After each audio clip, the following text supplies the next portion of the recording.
ഇന്ന് ഞാനിവിടെ ഉണ്ടാക്കാൻ പോകുന്നത് ഒരു മുട്ടക്കറിയാണ്. അതിന് വേണ്ട സാധനങ്ങൾ: ഒരു സവാള പൊടിപ്പൊടിയായിട്ട് അരിഞ്ഞത്, ഒരു പച്ചമുളക്, അര സ്പൂൺ വെളുത്തുള്ളി പേസ്റ്റ്, ഒരു സ്പൂൺ ഇഞ്ചി പേസ്റ്റ്, കുറച്ച് കറിവേപ്പില,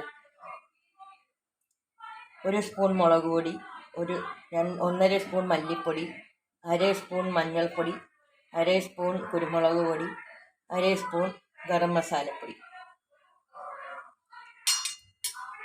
ഇത്രയുമാണ് ആവശ്യം. ഒരു അടുപ്പ് ഓണാക്കി ചീനച്ചട്ടി വെച്ചതിന് ശേഷം അതിൽ ഇച്ചിരി എണ്ണ ഒഴിച്ച് സവാള, പച്ചമുളക് എന്നിവ ഇട്ട് വഴറ്റുക.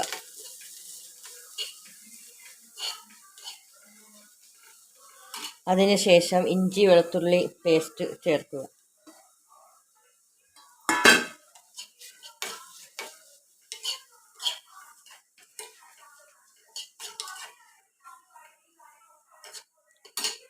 പച്ചമണം മാറുന്നത് വരെ വഴറ്റുക.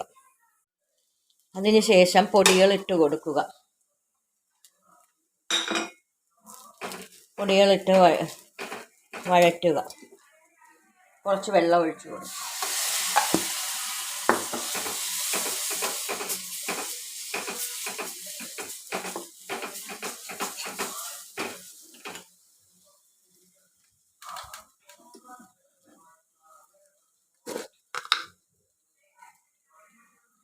കൂടെ തന്നെ ഇച്ചിരി ഉപ്പും ഇട്ട് കൊടുക്കുക. കറിയിൽ മൊത്തം വേണ്ട ഉപ്പാണ് ഞാനിപ്പോൾ ഇട്ട് കൊടുക്കുന്നത്.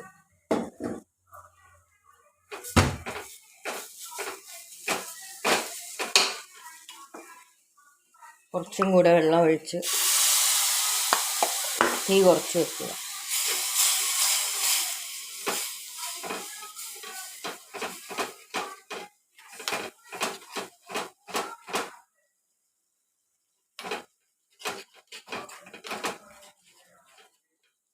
പച്ചമണം മാറുന്നത് വരെ മൂപ്പിക്കുക. മുട്ടക്കറിയുടെ ഗ്രേവി ഇവിടെ റെഡി ആയിട്ടുണ്ട്. ഈ പുഴുങ്ങി വെച്ചിരിക്കുന്ന മുട്ട ഇതിലിട്ട് കൊടുക്കുക. ഇച്ചിരി സൈഡിൽ വരിഞ്ഞാണ് ഇട്ട് കൊടുക്കുന്നത്.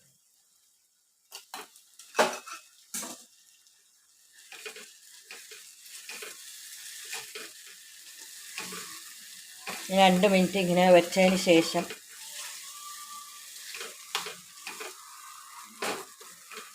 അടുപ്പ് അണയ്ക്കുക.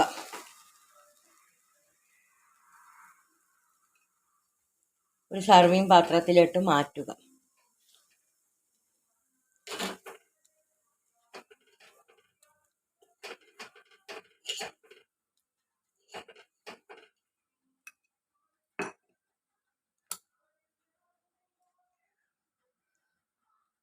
ഇത് വളരെ നല്ലൊരു കറിയാണ്. ചപ്പാത്തിയുടെ കൂടെയും പൊറോട്ടയുടെ കൂടെയും ഒക്കെ ഉപയോഗിക്കാവുന്നതാണ്. ഇത് ഉണ്ടാക്കി ടേസ്റ്റ് ചെയ്തതിന് ശേഷം കമൻറ്റ് ചെയ്യുക, സബ്സ്ക്രൈബ് ചെയ്യുക, ഷെയർ ചെയ്യുക, ലൈക്ക് ചെയ്യുക. ഇനി ഒരു നല്ല റെസിപ്പിയായിട്ട് വരുന്നതുവരെയും ബൈ ബൈ.